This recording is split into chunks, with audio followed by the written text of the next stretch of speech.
Saudara Hotman dan saya akan ajukan pertanyaan. Baik, silakan. Ya, terima kasih. Pak Romo, pertanyaan pertama saya adalah tadi Bapak mengatakan presiden yang baik. Kalau ada presiden di tahun 2021 membagikan bansos dan pelinsos sebesar 408 triliun. Mic-nya dekatkan, Pak. Kemudian tahun 2022 431 triliun. Ya. Jadi tahun 2021 408 triliun, tahun 2022 431 triliun. Apakah itu pemerintah yang baik yang membantu fakir miskin? Tadi kan Bapak menyinggung soal fakir miskin. Pada waktu itu nggak ada pemilu, tapi sudah 400 lebih bantuan pansos dan pelinsos. Yang kedua, tadi Romo mengatakan bahwa presiden seperti pencuri di kantor ngambil duit dibagi-bagikan. Presiden mengambil uang bansos untuk dibagi-bagikan. Apakah Romo mengetahui bahwa bansos yang dibagikan itu sudah ada datanya berdasarkan DTKS, yaitu data terpadu kesejahteraan sosial, dan satu lagi PTKE, pensasaran percepatan penghapusan kemiskinan ekstrim. Data penduduk itu sudah ada semuanya. Presiden hanya simbolik di awal membagikan bansos sesuai dengan data yang sudah ada di kementerian masing-masing. Selanjutnya dilanjutkan oleh kementeriannya. Jadi presiden tidak pernah membagikan bansos di luar data yang sudah ada, DTKS dan P3KE sesuai dengan data kementerian. Dari mana Pak Romo tahu bahwa presiden itu seolah mencuri dari uang bansos lain untuk dibagi-bagikan? Padahal Pak Romo tidak tahu praktek pembagian data itu sudah ada datanya lengkapnya.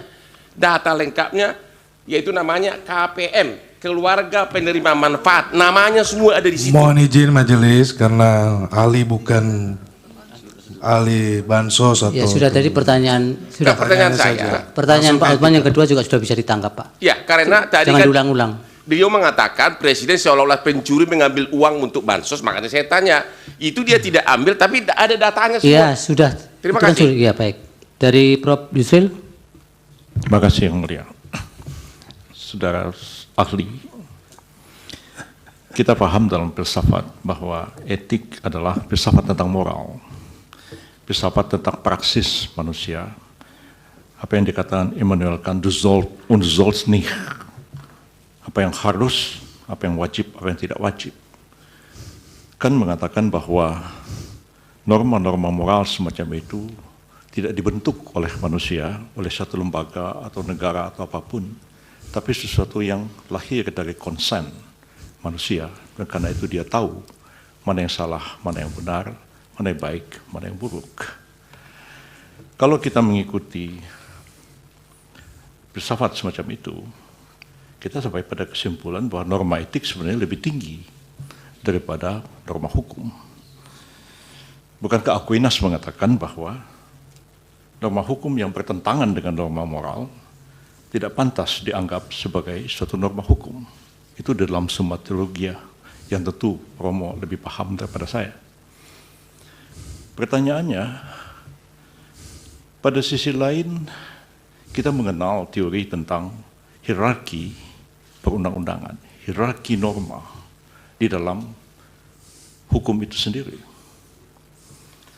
Kita mengenal ada norma yang lebih tinggi, yang bersifat lebih mendasar, ada norma menengah, ada norma rendah, ada norma yang bersifat pengaturan-pengaturan teknis. Saya agak khawatir Romo confuse, Romo, antara etik dalam filsafat dan etik yang dibicarakan dalam forum ini, yaitu etik yang terkait dengan kode etik yang menjadi kewenangan dari Mahkamah MK, jadi kewenangan DKPP untuk melakukan pemeriksaan dalam satu proses peradilan etik. Etik seperti itu, saudara saksi, agak berbeda dengan etik yang kita pahami dalam filsafat, dan berbeda konteksnya dalam hierarki norma-norma. Kalau merujuk kepada Kant, merujuk kepada Aquinas, merujuk kepada Ibnu Hazm atau Imam Ghazali, Prof. Yusril terlalu lama teks di pengantarnya. atas. Pertanyaannya apa? Ya, pertanyaan akan segera. Tapi kode etik yang sekarang ini adalah kode etik yang diperintahkan oleh undang-undang. Dalam undang-undang MK, dalam undang-undang KPK, dalam undang-undang advokat.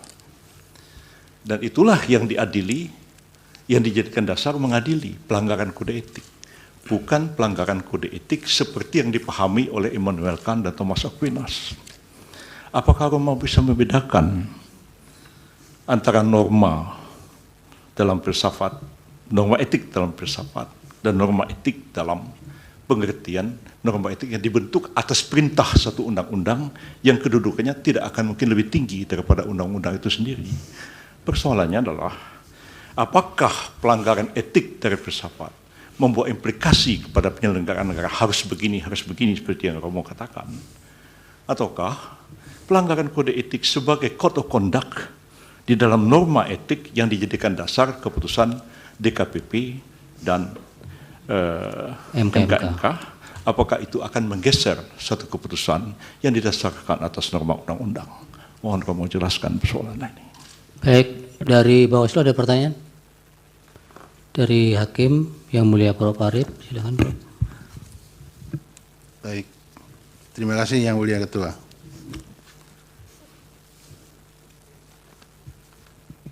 Terima kasih ahli Romo Magnis yang sudah memberikan beberapa catatan di dalam proses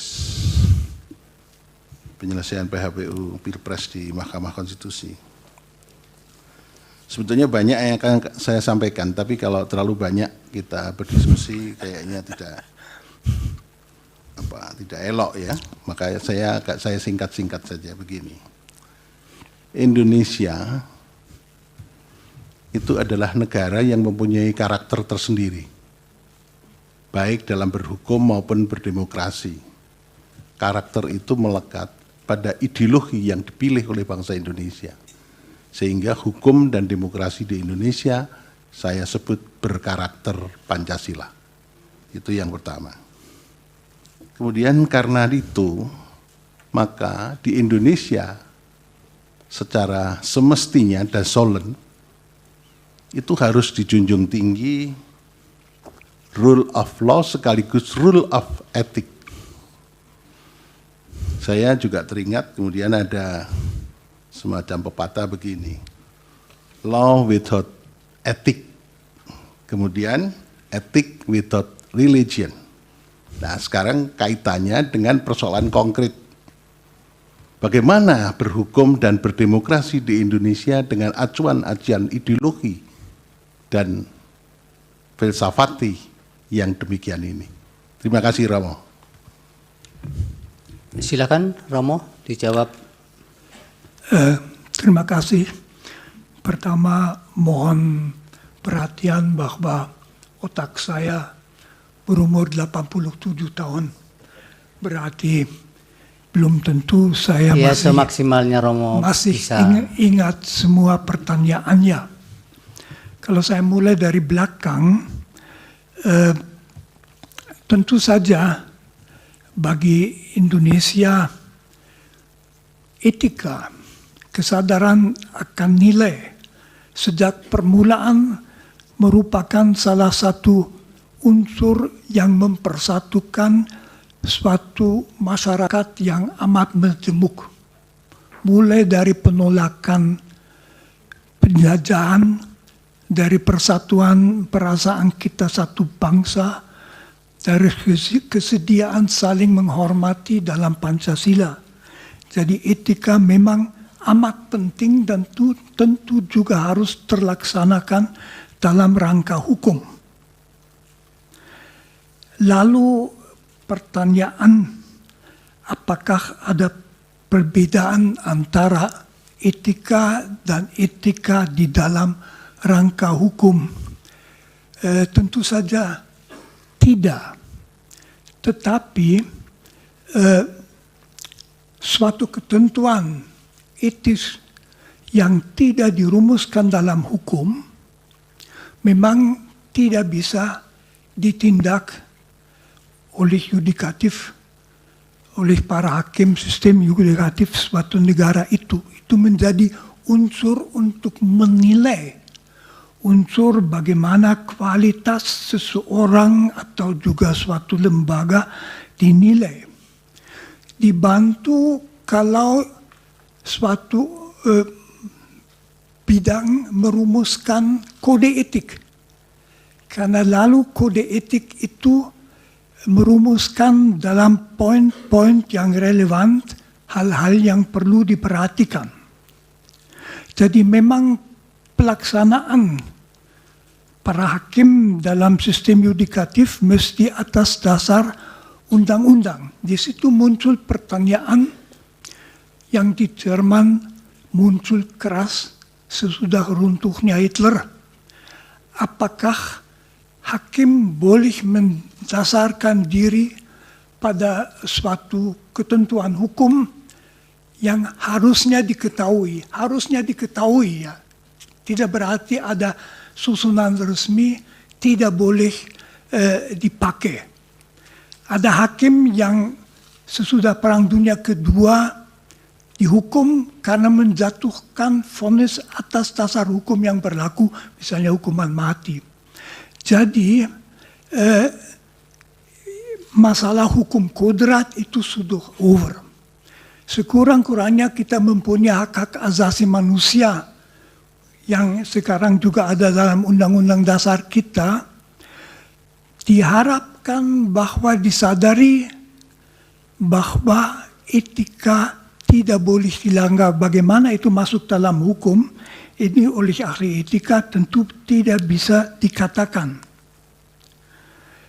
Mengenai bansos, saya tidak mengatakan apapun tentang yang dilakukan Presiden Jokowi.